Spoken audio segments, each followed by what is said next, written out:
भाई ये बीच में ना अड़ो आप हाथ हटा लो इस पर भाई साहब।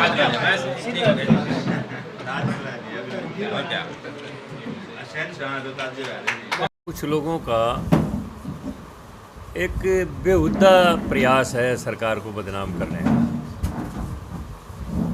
देश की सुरक्षा की चिंता सरकार को है या इन लोगों को है?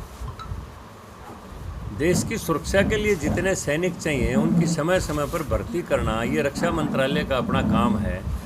और रक्षा मंत्रालय अपने जो रक्षा विशेषज्ञ होते हैं, जैसे हमारे रक्षा विशेषज्ञ हैं अपने अजीत डभौल जी, और जो हमारे जनरल हैं जो सेनाओं के, चाहे वो थल सेना है, नभ सेना है, जल सेना है, तो उसके हिसाब से जो वो रिपोर्ट देते हैं कि अब यहाँ पर आर्टिलरी में इतनी ज़रूरत है, अब वायुसेना में इतनी ज़रूरत है, अब नौसेना में इतनी ज़रूरत है, उसके हिसाब से सरकार भर्तियाँ निकालती है और उसके हिसाब से जो एलिजिबल जो लोग होते हैं उनको भर्ती करती है। बाकायदा उनकी ट्रेनिंग होती है। देश की सुरक्षा को पहले मद्देनज़र रखा जाता है। ये प्रधानमंत्री की का दायित्व है इन लोगों का, जो ये लोग जाम लगा रहे हैं। अब अगर स्कूल में ज़रूरत होगी तो शिक्षा मंत्रालय का काम है ये, वो देखेगा भाई कहाँ से किस स्कूल में कितनी भर्ती करनी है। वो सरकार को रिपोर्ट देगा। जो भर्ती के लिए जो भी संस्था बनाई गई है, HSSC हरियाणा में बनाई गई है, उनको रिक्विजिशन देंगे कि इतनी पोस्ट हमारे यहाँ खाली हैं, फिर वो एडवर्टाइजमेंट करेगी, फिर वो भर्तियाँ होंगी। तो एक तरीका है हर एक चीज़ का कि सेना में भर्ती नहीं हो रही। भाई सेना में भर्ती है हरियाणा में नहीं हो रही होंगी, पूरे देश तो बहुत बड़ा है ना, तो पूरे देश से प्रतिनिधित्व लेना होता है सेना में। राजस्थान से भी लेने हैं हमने, मध्य प्रदेश से भी लेने हैं, उत्तर प्रदेश से भी लेने हैं। सभी का हिस्सा देश की सुरक्षा में है। उसको मद्देनज़र रखते हुए अलग अलग जगहों के ऊपर भर्तियों का प्रोग्राम किया जाता है। तो यहाँ पर कोई खामखा में बेहुदा प्रदर्शन करे कि भर्तियाँ नहीं हो रही। भाई पाकिस्तान के बॉर्डर के ऊपर आप सुरक्षा कर रहे हो क्या? सेना ही तो कर रही होगी। वो देश की जिम्मेवारी आपके पास है या प्रधानमंत्री के पास या रक्षा मंत्री के पास है? वो बखूबी जानते हैं इस बात को। तो ये इस किस्म के जो सरकार को बदनाम करने के लिए बेहुदा प्रदर्शन है, मैं इनकी निंदा करता हूँ और ऐसे लोगों को की भर्त्सना की जानी चाहिए। सुभाष बत्रा से ज़्यादा तो किसी ने की नहीं।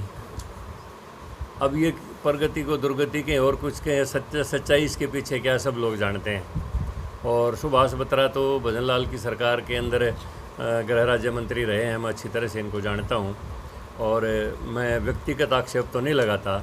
लेकिन हरियाणा का जो हाल उस समय था, मैंने ऐसा समय देखा है सुभाष बत्रा के समय में कि एक आदमी के पीछे, ट्रक ड्राइवर के पीछे पुलिस लग रही और उसको वो समझ रहा है कि पीछे तेरे चलान करने वाले आ रहे हैं, वो ट्रक की गति और बढ़ा रहा। आखिरकार पुलिस की जीप ने उसको ओवरटेक करके ट्रक को रुकवाया और ट्रक के ड्राइवर को सलाम किया पुलिस के DSP ने और कहा कि आपको भजन लाल ने जज भर्ती कर लिया है और ड्राइवर की छोड़कर जाके सिविल जज बन जाओ।